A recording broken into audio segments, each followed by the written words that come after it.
Hello, dear viewers, and welcome to the latest episode of Extra Extra. It's all about whiskey. I'm going to pause here before I introduce you, Joshua.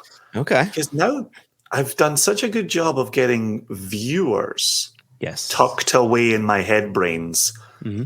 But we're actually going to listen to our listeners, and we're going to make the audio stream available where One Nation Under Whiskey lives and where Extra Extra used to live.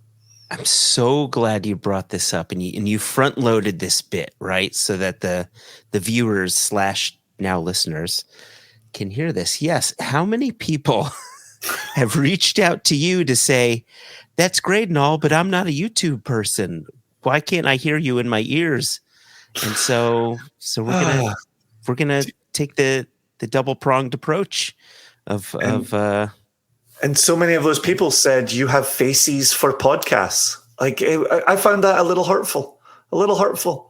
No one's. I mean, people have told me that you've got a face for podcasts. I've been told I have hair for YouTube. That's all I've been told. I feel like I'm sitting talking to Mark Bolan. Bang a gong, baby. Get it on.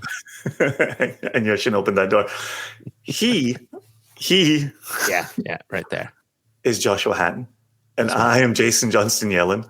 And in each episode of Extra Extra, we bring a whiskey news story to the fore. As evidenced by the names that are here in the windows. Do you see that? But people listening can't read your name. Oh, that's right. See, I got to remember these things, Jason. Sorry, continue. Yep, you do you. Head brains. So we cover it, we chat, we discuss, we have the ins and outs and wherefores. And we also have a wee dram along the way. As regular viewers and listeners know, we always get out of here in a tight 35. And so we begin. I think that this episode is going to be great. I know you're leading it, but this subject that we're about to talk about is really falls in line, I think, with what we've aimed to do in sort of season 7 of One Nation Under Whiskey, where we're focusing on climate and culture, and this sort of fits in. So I'm excited. Well, and I tell you what, we actually had this story sent to us by a couple, if not a few, regular listeners, viewers, participants. One is Kevin Dunlop. Am I remembering that correctly? 100%. Yep. And I was going to say the other was James Foster, but is that correct? You nailed it. Yep, James Foster. Oh my gosh, James Foster, one of the people leading the charge for audio extra extra in the face of YouTube, sent in a link. What a good lad he is. He'll be happy if he's listening to this. So the article sent in by those two gentlemen is from the Washington Post. It is entitled "In Scotland, Making Whiskey with Energy from Wind, Wood Chips and Tides" by William Booth, and it went live March 23rd of this year. It is a reasonable length. We are going to scratch the surface of it in our Type 35. Mm-hmm. And the link is live below. Yes, that is in the YouTube thing. If you're in the YouTube space, I'll tell you what. I'll even make a link. I'll make a link for the podcast. If people go to our website, they can click on that, or to our Facebook page. Sounds perfect. Absolutely perfect. Yeah. But yeah, to absolutely echo what you just said a moment ago, Joshua, this has been a remit of ours in 2023. We want to be talking about the realities of climate change. We want to be talking about the realities of this industry in which we work and operate. And I'm excited for some of our riffing today, because I think there's a portion here where we can talk about the industry, as the headline does here. We can talk about wind, we can talk about wood, we can talk about tides, and we can talk about peat, right? And we can talk about those very real energy sources, and in some cases necessary flavor components. Sure.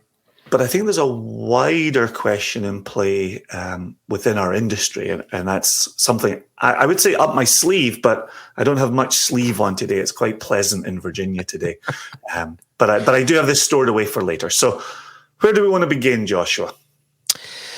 Well, there was a bit in this article that I really enjoyed where it talked about, basically all Scottish distilleries voluntarily trying to do better, working together to work towards a greener environment and changing how they operate. And so I wonder if you can start there. I think that'd be a good place to go. Yeah. I also want to echo from just what you said there. For regular extra viewers who are maybe not One Nation Under Whisky listeners, part of our discussions in season 7 are trying to move away from the greenwashing that sometimes occurs in industries around being better, environmentally better, climate related better. And so, in listening to you a second ago, when we're talking about the industry has come out and the industry has said it wants to do better. Well, there's a very much a way in which, yes, a lot of industries say that, right? Yeah. Now it's, and that's been our goal for season 7, feet to the fire. What does that look like, right? So the part that you're referencing here goes, the owners of the 140 distilleries in Scotland have pledged voluntarily to transform the industry and make their operations net zero in carbon emissions by 2040, a decade earlier than Britain as a whole, and 5 years earlier than Scotland has promised. So that's a good thing to hear, right? Yeah. Here it comes. Here's a warm-up. Here's a promise. Voluntarily undertaken by the industry. Does that set you off? Like when you read that, do you think, okay, like is that just like lip service or like, is that your mode, like skepticism up front? Not necessarily, but it pricks up my ears.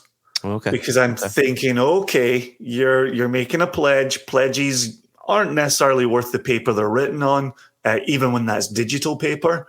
But it's if it's 140 distilleries, right? If it's Scotland's entire industry saying this, you've got my attention at least, right? You've given me something to keep an eye on. I want to add on here that there's a part that follows on from that. Many polluting industries, shipping, steel, aviation, cement, are similarly vowing rapid change based on technologies that are not yet available on a commercial scale. It can be difficult to separate serious commitment from campaign slogans. So I think our chap here, William Booth, is spot on, right? Absolutely spot on here, right? Yeah. It can be difficult to separate serious commitment from campaign slogans. And what I like about that is I'm hearing this rising tide from concerned consumers who are saying, don't just tell me what I want to hear. Do the things that I want to see. Yeah, there was, and I don't have the quote here in our little banners, like viewers have been watching the banners pop up, but there was one quote in the article that I found striking and almost a welcome comment, like a very honest comment. And that was from the CEO or the managing director of Bruichladdich, where they're saying, look, our aim is to be a better distillery from an energy usage standpoint, but we're a distillery and not an energy company. This stuff isn't easy. And I really liked reading that. I liked that open honesty from him. Yep, that was Douglas Taylor. Yeah, the company's chief executive over at Bruichladdich. Yeah, we're a drinks company. We're not an energy company. We don't own a wind turbine or tidal machine, right? But also then Taylor also talks there about the need for hydrogen, right? Or a desire to use hydrogen, where hydrogen, I don't know why I'm having a hard time saying hydrogen. Hydrogen. Hydrogen. It's been a very long day. We've all a good time. But he says, like, even if we want to use hydrogen, it's not available on Islay. And so this is actually part of what I wanted to discuss today. Is last time I was in Scotland with Jess, and this was last May, and we were driving around, we were talking about the future and talking about electric vehicles, and there's talk about electric vehicles in this article as well. Sure. Will there come a day when electric buses are driving whisky tourists around the wilds of Scotland? And Jess and I were having this conversation where we're at a teeter-totter point right now, a seesawing point, which is there's a desire but limited infrastructure. Yeah. And there's not going to be increased infrastructure without greater demand. But you're not going to get greater demand because people aren't necessarily buying the vehicles in this case, because there's not an infrastructure. And there's a little chicken and the egg situation here, right? Chicken and the egg there, right? And so it's interesting to read Taylor here saying we'd be up for using hydrogen. There's actually another quote in the Taylor section here. It's actually not a quote. This is from the author William Booth, not from Taylor. Bruichladdich, right? The distiller switched from using heavy oil to medium oil to a commercial heating oil. A little cleaner, yes, but a long way from net zero. So, right, and you and I were talking about this before we hit record. The anaerobic digestion device that was big talk a decade ago, right? There was the Valanche bottling around that as well. It says in the article it failed, right? That was hopefully going to supply fuel to the distillery, and it failed. And so, yeah. Go ahead. Well, what I was going to ask is, you and I know about that bottling. You and I are familiar with that little bit of history with Bruichladdich, but I imagine there's a lot of viewers / listeners that don't really know what that anaerobic thing was. Could you maybe nutshell that just for the viewers / listeners? I think all I have is nutshell, which was byproducts from the distilling process were going to be reused, essentially reformatted to fuel the distillery. Yeah, there you go. Right. Okay. Like, it was a bold idea. The part that I want to address about it is time was spent on that. Money was spent on that. There was an attempt made that ended up coming to nothing. And if you're a distiller and your accountants are watching your pennies and your pounds, how far can you go with it when you have to turn around and say, yeah, that was a failure, but now we're going to work on this next project? Those bean counters get to a point where they're like, we could just use a cleaner heating oil and move forward, and we'd know where we stand. Right? Yeah. There's always a trade-off. It's a trade-off, and it's never good when bean counters decide what you're doing, which is why I like that they went forward with this anaerobic digestion system. It's unfortunate that it didn't work out, but it's nice hearing that there's other ideas for our industry to be using, which the article discusses a bit further. Yeah, I was going to say, right on the heels of that, Joshua, there's another quote that we're going to present in banner form here, which actually speaks a little bit to success, which, how lovely is that? Piggybacking on Scotland's green transition, the whisky sector here has reduced its carbon emissions by more than half since 2009, as it has gone from consuming just 2% renewable energy to 39% renewable energy in 2022, right? So steps are being made, right? Successes are being seen. And, you started out by asking me, when you hear this pledge from 140 distilleries, are you a little skeptical? I'm like, well, maybe by nature, but I try to be, a little positive. Then you see a number like that in 13 years, an increase of 37% use huge. of renewable energy. Pretty tidy. And I know I was listening back to the Matt Hoffman Westland episode that we just released. I was listening back to it over the weekend. And even then, they were still making the joke of water treatment plants existing behind copse of trees. And it was kind of like, look, there's a real number, right? Right. Renewable energy has increased 37% in the Scotch whisky industry in 13 years. Let's rejoice. Let's celebrate that. Yeah, I think that's well worth celebrating. I want to say this next thing without coming across as controversial, and I don't want this to be a political statement in any way. So I'm going to try to do it. Here in the U.S., you've got two major parties. You've got the left and the right, and you've got the left that really want some serious progressive issues to be pushed through. And then you've got those on the left that are looking for their issues to be pushed through. Sorry, those on the right. Thank you. For their issues to be pushed through. Two lefts don't make a right. You're right. Two lefts do not make a right. Four lefts make a right. But now you're just back at the same place after that point. Right. But both sides, even though they have opposing opinions, both sides bellyache that what they want can't happen immediately. That's because things don't happen as soon as you want them. That is not how life works. Things happen in increments, and all you could do is your very best to push it forth and try to make those increments come quicker, get to your goal faster. And I think that this definitely should be celebrated, 37% more renewable energy being used in how many years was it? 11 years? 13. 2009 to 2022. Yeah.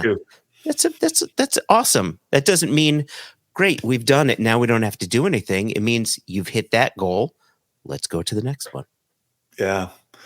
Yeah. Yes. Just to return to the point that was made a moment ago, it's interesting what you're saying there about it doesn't happen overnight, right? You don't get what you want overnight. No. There's a component for me, which is the consumer needs to know this is a thing they can demand. This is a thing they can ask for. And I know that a distillery like Nicnean has really come to the forefront as, and I think, is it Arbiki? Is another one? Is it our Bicky that's in there? No, it's Ardgowan. Ardgowan. That's it. Yeah. Ardgowan have come to the front here as well, and it seems to be if you're a newer distiller, what's your selling point? What's your point of difference? What's a story you can tell that the big players, the behemoths, can't tell? And I think for the last few years, certainly since Nicnean came on the scene, there's been this opportunity for a Scotch distillery to talk about organic, renewable. I would add an estate there. We have, of course, heard Ardnamurchan talking about estate from the beginning as well. Sure. The one, Ballindallack. Ballindallack also talked estate. They're around the corner from Cragganmore. Yep. They came on the scene talking about estate. And so there were these different ways to talk about your product. And we have a quote here from Annabelle Thomas, the founder of Nicnean Distillery, within the article. And Annabelle Thomas says, high-end whiskey is a luxury, an indulgence, the quote. And if the industry doesn't change, we will lose younger generations. And I think as you and I have talked in 2023, as we've gone through the end of season 6 of One Nation Under Whiskey and into season 7, we've talked about what does it even mean to be Scotch whiskey? What demands can we place upon this spirit that we love to drink, we love to share, we love to talk about? Can we in turn place demands upon it? And previously, we had erred on the side of, well, there is a little bit of back and forth, left and right, political dissension. But in speaking to younger people, and I'm going to upset Jess by saying 30 and below. Yeah, I've done it. I've said it. Fighting words. This is fighting words. It's recorded. This is what young people are talking about, right? It does matter, and there's an add-on to that point that I'm going to make once we come into an ingredient in particular that we're both very fond of. There's a larger point I'm going to be making, but what do you make of high-end whiskey's a luxury, an indulgence? We got to change, or we're losing younger generations. Do you think that makes sense? Does that bear fruit? I think potentially, but I think there's a bit of a disconnect here, which may be tied to the next thing that you want to bring up is like Scotch whiskey. When you talk to someone about Scotch whiskey, especially those who don't know anything about Scotch whiskey, and they're like, I don't like Scotch. It's all that smoky stuff. Out of 140 distilleries, you have between 8 and 10, maybe 12 distilleries. Let's call it around 10 that are doing peated spirit with any regularity, and then a few others that do it now and again, maybe a couple weeks out of the year. The vast majority of Scotch whiskey simply is not peated. So if that plays into the potential of losing younger generations because they're upset that the industry is being so hurtful to the environment, well, it's not accurate. I mean, the industry itself is using around 1% of the overall peat consumption within the UK. 96% of it was being used by gardening centers, and that's no longer happening. So I can appreciate a younger consumer wanting to be very conscious about where he or she puts their money, because I do the same. I support companies who I think are being are doing things the way that I would like to see. So I get that, and I'm not a younger person. Definitely Jason, not. you did not have to agree with that. Sorry. Sorry. Vehemence is just so like, no. I thought you liked it when I agreed with you. Okay, sorry, my mistake. So I definitely agree with Annabelle there that we can lose younger generations.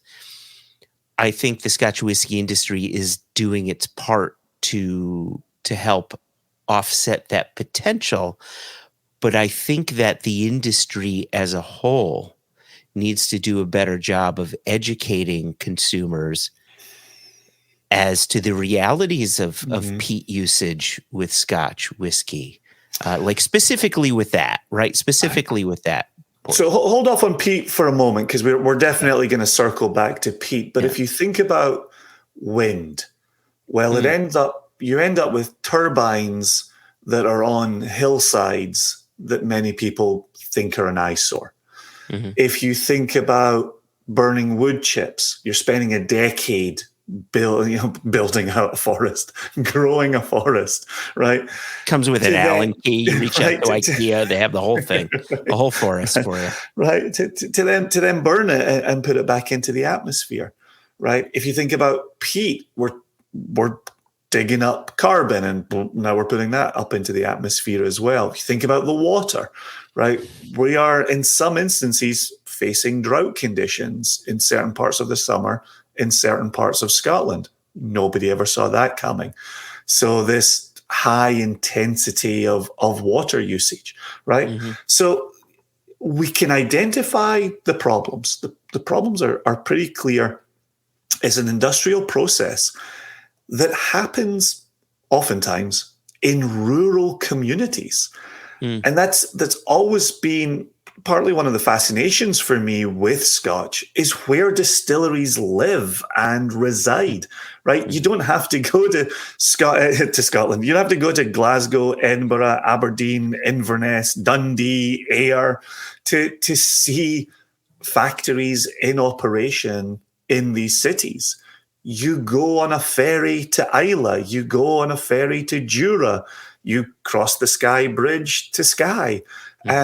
Like it's wild, and I mean that multiple senses of the word.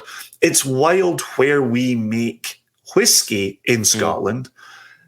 At the same time, that's where the solutions need to live for the environmental problems created by industry. Yeah. Well, you're correct there. I really like what you said. That's where the solutions need to live. Think about Isla and in the fact that you can't get anything on and off without the use of a Calmac ferry. Yeah, and that's barley. That's all sorts of things. That's yeast, and then you get it off. That's tankers of liquid and so on. And it's we're living in a world where everything has a carbon footprint, and you need to understand that, and you need to figure out ways to best offset it. And looking through this article, it's clear there are no answers. There is not a single immediate answer. There's improving science and improving technology as the decades go on, but that's it. Correct. I had the pleasure of hanging out with Uncle Carl. He was in DC for a conference a couple of weeks ago. Uncle Carl, one of my dear friends from Moscow, Idaho, and he's in the recycle business, and they're in the business of breaking down wind turbines to then turn them into pellets that can then be used in other processes. And I went out for dinner with him and sat with 3 other chaps who are all in the recycle business. Yeah. And the number of phone calls that they get on a daily basis that says, we would like to turn X into Y, or we would like to produce A without using B. And they're like, never been done. Let's have a conversation. Let's see what this would look like. Yeah. And it kind of dovetails a little bit with the comment I was making earlier, which is that's industry making demands of PhD scientists who operate in industrial labs. The consumer can also make demands of an industry that can then make demands of industrial labs containing PhDs, right? And that's why I personally have been so forthcoming in talking about this through 2023, because one of the things we've always prided ourselves on is empowering consumers, right? But it was always to get the flavors that you like, to get the bottle that you want, to argue for the pricing that you want. That one didn't work. Pricing has just simply gone north. Yeah, but we've always been about empowering consumers.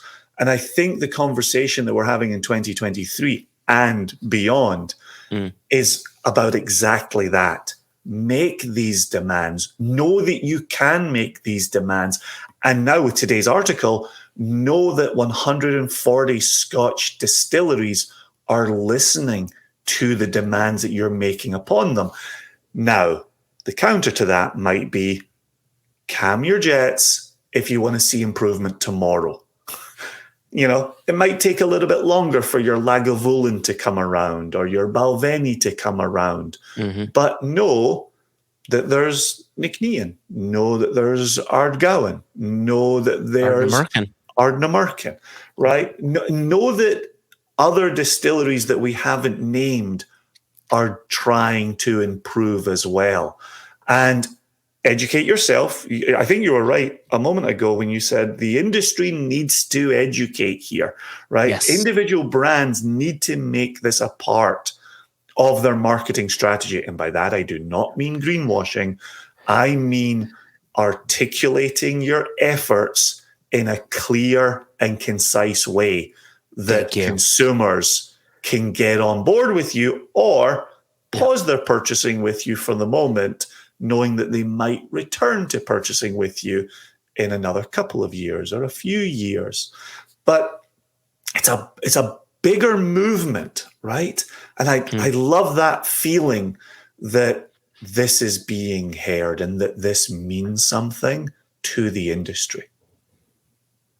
I really liked what you said about having all of these distilleries and parent companies of these distilleries, if we're being honest, clearly communicating this to the consumer and educating the consumer. You clarified, you said you want their marketing team to do it, but not greenwash. As soon as I hear marketing, I think, oh, what bullshit story are they going to tell about some bullshit? No, this is just real stuff. We're intelligent human beings.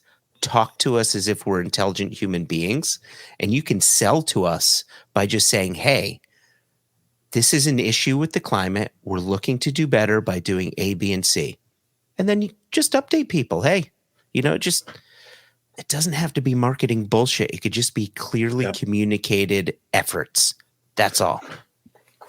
So, speaking, I want to get us onto our peak conversation, and then we'll have a little chat. I haven't seen too many sips from you as we've been going along here. Oh, I've been working on my sips, and I've been something inside. Oh my God! Let me whip this out. Excuse me while I whip this out. I've also got a little char that I've been working on over here as well. There you go. Yeah, so we've got this is what's in our glass. Our Wolf Island Take 2, second collaboration with the Water of Life film.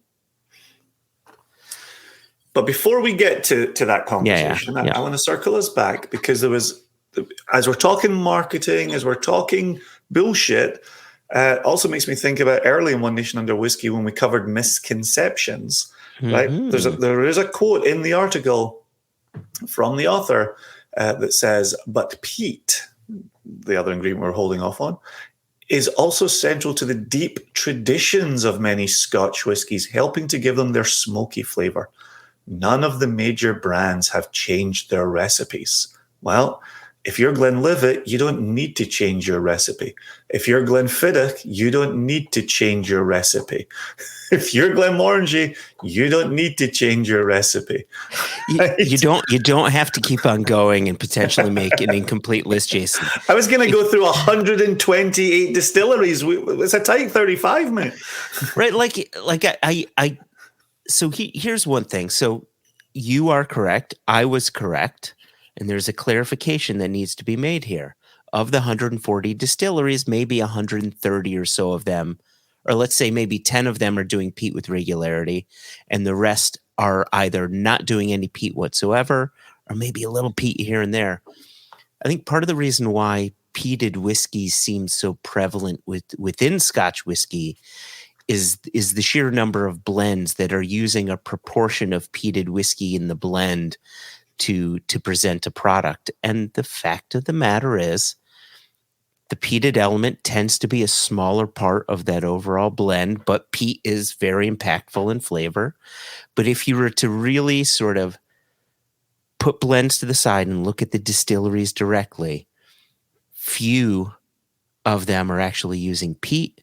And the big picture, and I do like what the author said here at the end, because he even though that he posts a bit of a misconception about all of the how prominent the peat is, he goes on to say something about it being, well, it really is only about 1% of the overall peat usage.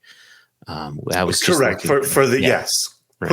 Which with losing 96% from gardening centres now makes Scotch whiskey the number one consumer of peat in Scotland. Come on. Come on. Come on. There are ways to spin things and there are ways you shouldn't spin things. I think we just found the way you shouldn't. Well, we just had that in our conversation with Matt Hoffman at Westland, right? Like marijuana in the United States is using peat in a way that it's never used peat before.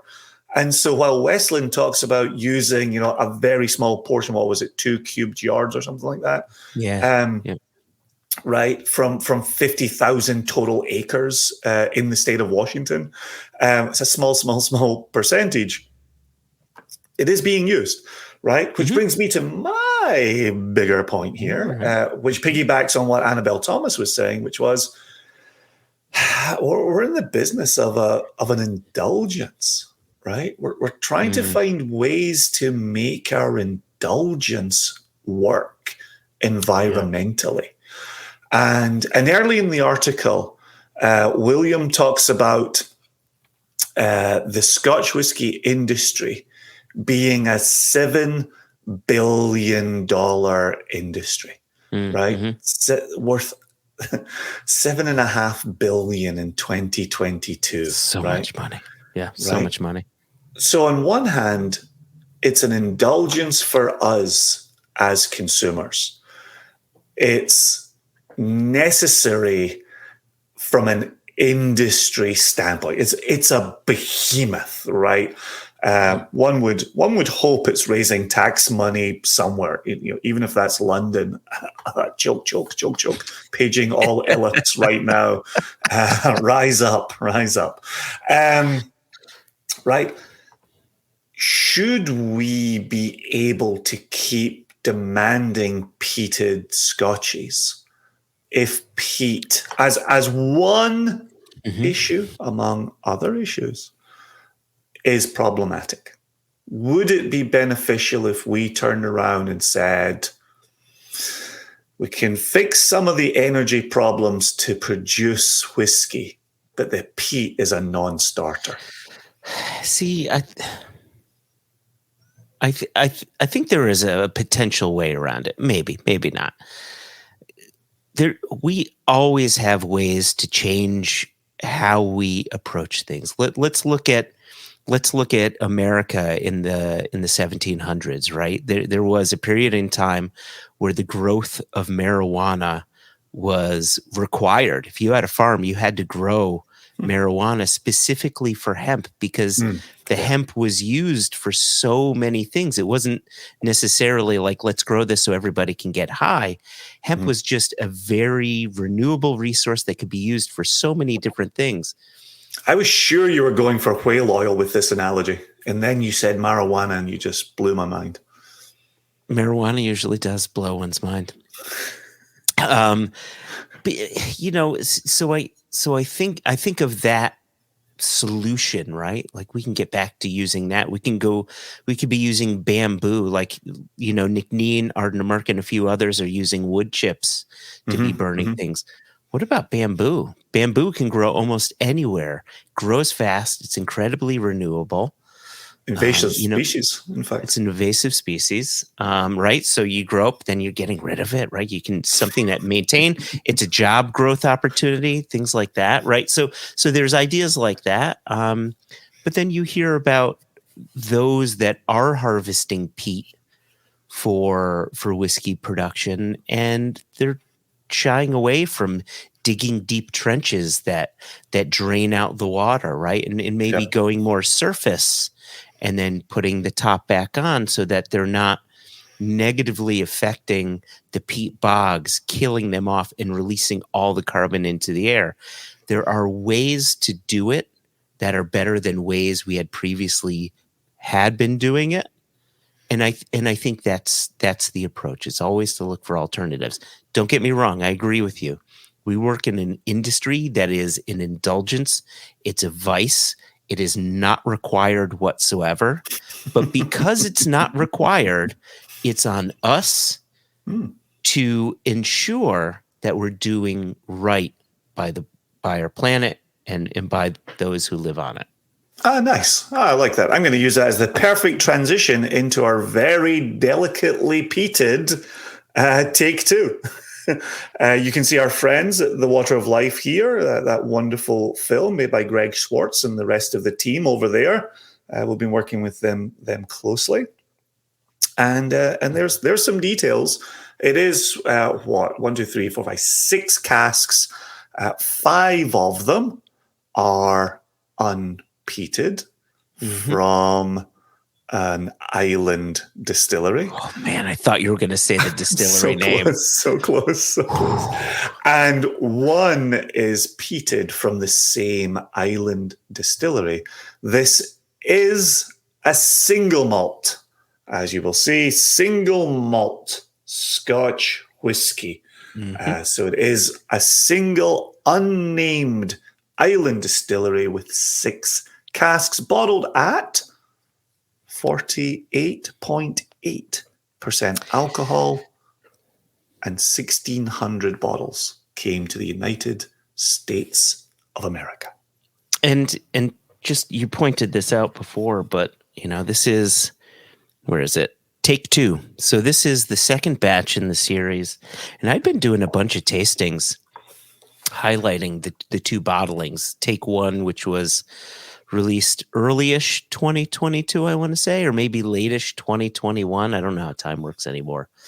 And then this one, which was just released, and it's been really cool. It's been cool for 2 reasons. One, telling people about the Water of Life film. It's amazing. I thought everybody knew about it. There's Right. so many people who still need to see this film. It really is. It's a nice nod to the craft of Scotch whiskey production, sort of through the lens of Brooke Lottie and some of the other producers. But it's been nice too. It's had 2 national showings in the United States, and we're still getting to tell people about it. Right?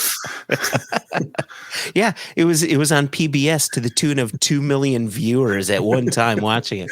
But the other thing that's been interesting, right? Because Take 1, which doesn't say Take 1, it just says Wolf Island, or it doesn't even say Wolf Island. It doesn't say Wolf Island. It just has a sheep.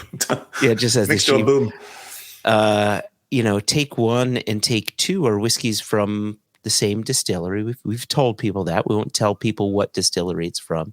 But it's been so interesting to see how people are reacting. Like when we released the first one, everybody said, boom, please drink the whole bottle responsibly. 100%. Yep. 100%. 93 points in competition. We never put anything into competition because we don't have enough bottles.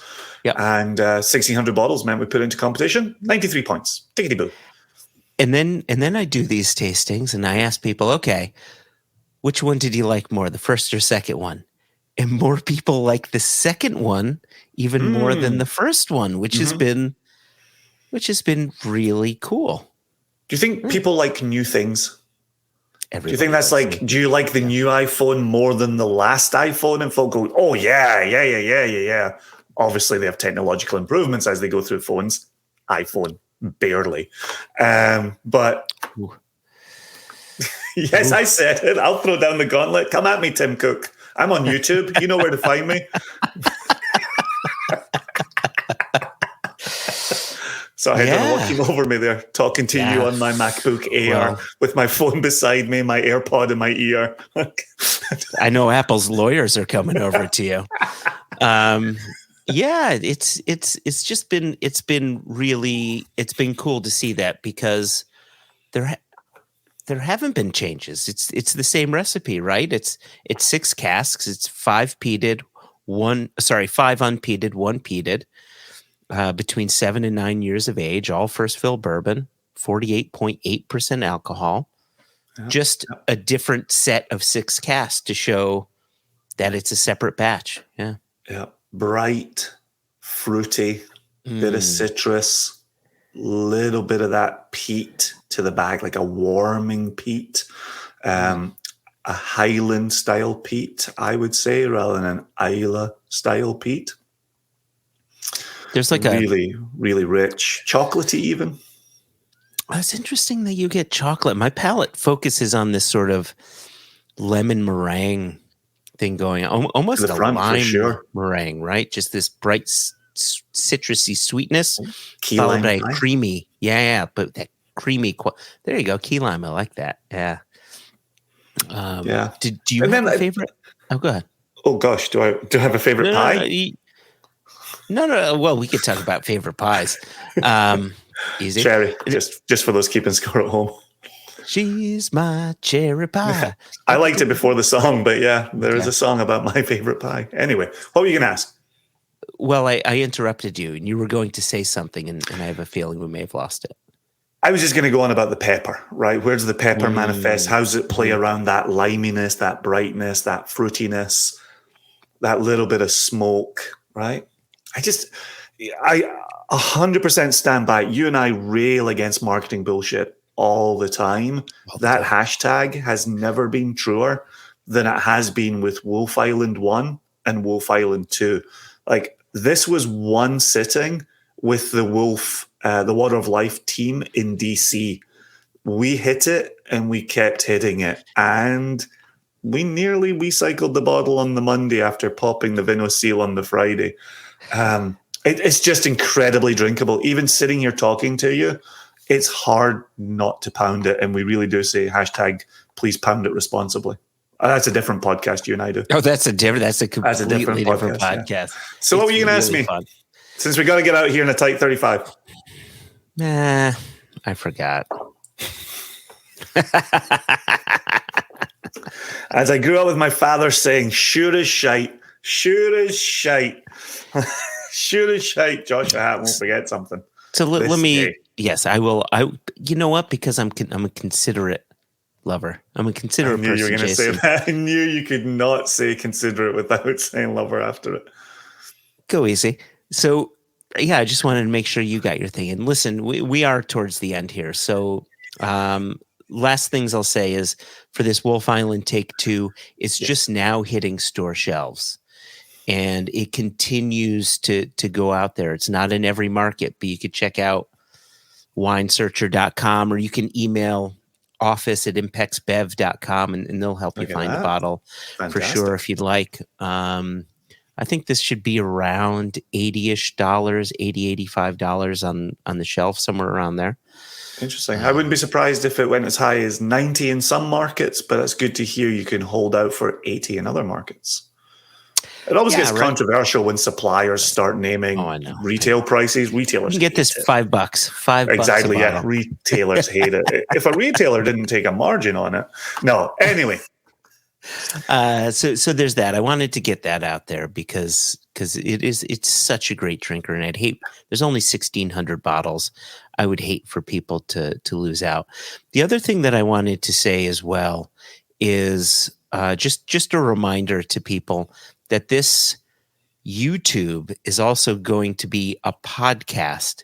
But if you're a YouTube viewer and not much of a podcast listener, or maybe you're starting to get into podcasts, please check out One Nation Under Whiskey. We've been doing that podcast for 7 years. Absolutely. There's so much content for you to go back to and listen to. And if you are a podcast listener and you want to dip a toe into the world of YouTube, like I really do have hair for YouTube content, and Jason, well, he's here. Someone has to be the brains of the operation. The last thing that I will say is we would really love for you to subscribe to our YouTube channel. We would love for you to share the news about our YouTube channel, because it's not just One Nation Under Whiskey that we're putting there. We're going to be putting together some live events between just me and Jason. We're going to have some guests on as well. We're building this stuff out, and the easiest way to learn about it is to be subscribed to our channel. So yeah, that's the exact point I was going to add on to the end of that, Joshua, is our YouTube subscribers will get to be right there with us on our live versions of Extra. Our podcast listeners will have the opportunity to hear it when it drops on the following Wednesday. But here we are on YouTube having the funs.